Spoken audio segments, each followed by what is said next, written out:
Hi everyone! Welcome to the vlog. Hello! We're on our way to Taytay Tiangge. Yay! We're excited because it's our first time. Well, it's my first time. Yan ang Taytay team.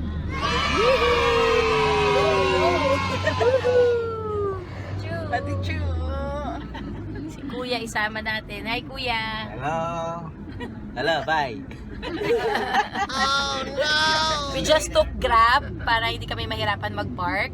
Pero medyo traffic pa rin. But at least hindi na rin kami magpa-park and mag-drive. Yan, medyo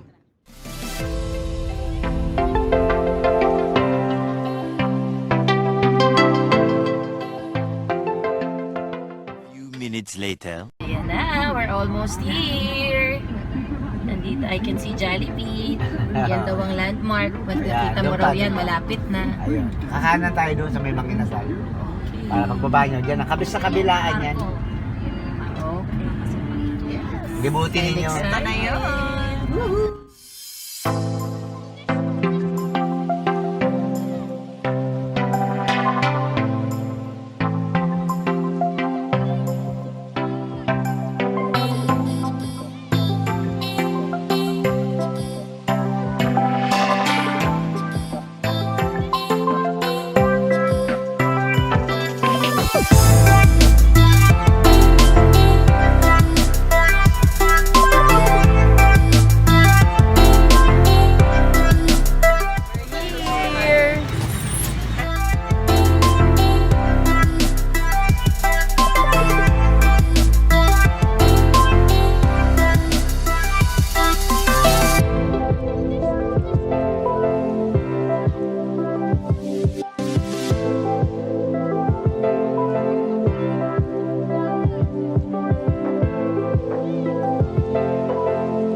lang, it's almost lunchtime. And we're still here. Grabe, super dami pa. Hindi na namin kaya ikutin lahat. So, I think we have to eat lunch first. And we only went to like 2 areas. I think meron pang iba pa. So anyway, we'll see you later. One eternity later. Finally, we will eat. It's already 1:20. 1:16. Okay, so yun. Super init. We're so hungry. Pero, it was nice. Nice experience and sobrang dami kong nabili. Marami ka nabili? Yes, sa boyfriend ko, sa sister ko, sa dad ko, nung mom ko na lang. Ayun, madami. Marami pagpipilian. May mga tig 35, tig 40, 50. Malayo mararating ng 50 mo and 100. Yes. Okay, bye.